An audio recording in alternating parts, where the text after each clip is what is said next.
The answer to every question we ask ourselves now, regardless of who we are, has to be, is it in the best interest of Australians?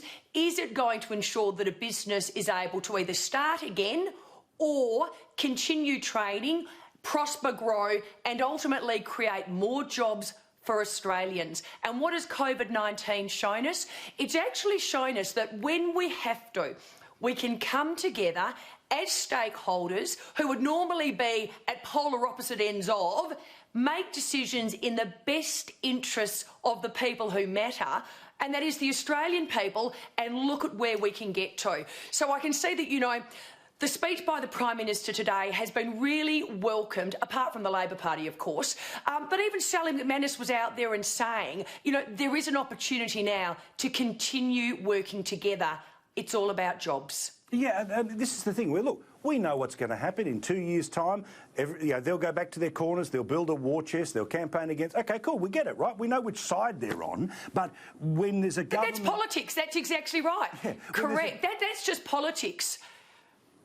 Yeah, and that's what frustrates me is that there are so many people who focus exclusively on the politics versus once... The results of the politics equals the power, how you use it, how you distribute it, how you interact with each other. And, you know, again, another thing the Prime Minister was talking about was training. Now, we have just had a national and international lesson in what an essential worker is. And I'm sorry to break it to the philosophy students. I'm sorry to break it to those that, you know, had a BA Humanities in Gender Studies. It's about people who can build stuff. It's about people who can do things. And that means we've got to have training, vocational training, TAFE, working at its best. And by the Prime Minister's own admission today, it's not working at its best. Why do you think... And that's exactly right.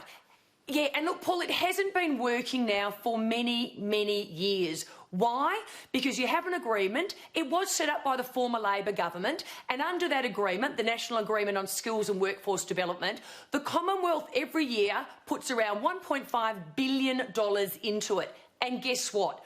No line of sight in terms of where the funding's spent, no KPIs in terms of what the funding's spent on apart from skills. When you look at how we determine what skills are actually in demand at any point in time, there's nothing authoritative across Australia. States and territories, they produce different skills lists for different needs. We've now got to honestly say, the system is not working for Australians. It is not working for employers.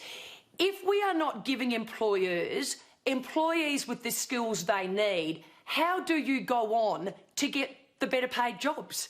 Logically, you don't. And I was again pleased to see Sally McManus come out today and acknowledge that better skilled employees equals more for employers, which ultimately equals higher paid jobs. That's good news, and now we all need to work together to deliver. Well, this is the thing. I mean, you know, if the system works well, it's not about that the boss gets to put an extra story on the house and buy a second car. It's that he or she might be able to do that. But guess what? You might be able to do it too as the worker. You too might be able to have shares in the company. There's lots of different ways you can own the wealth. That doesn't mean we sort of go down to sort of the greens end of the garden here. Now, about small business, you know, I've been bashing my head against a brick wall. I'm sure it annoys you as well. Almost used off-air language about these border closures because.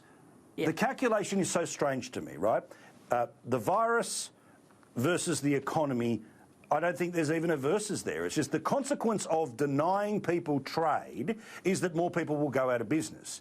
As a small business minister, how do you feel that your own home state of Western Australia, Queensland, South Australia, Tasmania, the Northern Territory are saying we are shut and it's only for the couple of million people who live here as opposed to the 25 million people who live on the same island? Look, and the Prime Minister made it pretty clear a few weeks ago now when National Cabinet met. From the federal government's perspective, it is time to reopen the economy, to reopen those borders and to get us all back into business. We made collectively as a nation decisions a number of weeks ago now to respond to the virus. We have successfully done that. People now have the COVID Safe app downloaded. We'd love to see more, but around 6 million Australians have. We have the COVID Safe workplaces. It is time now to say what is in the best interests of Australians, and in particular, as you've acknowledged, those small and family businesses who rely on people coming to them and not just from within their own state. In particular, look at tourism. They rely on people coming from other parts of Australia to support their businesses. So certainly, from the federal government's perspective, there is no medical reason as to why now interstate borders should remain shut, and we would like to see them opened sooner rather than later. How many times do we have to say it? Michaelia Cass, Jobs Minister, Skills Minister.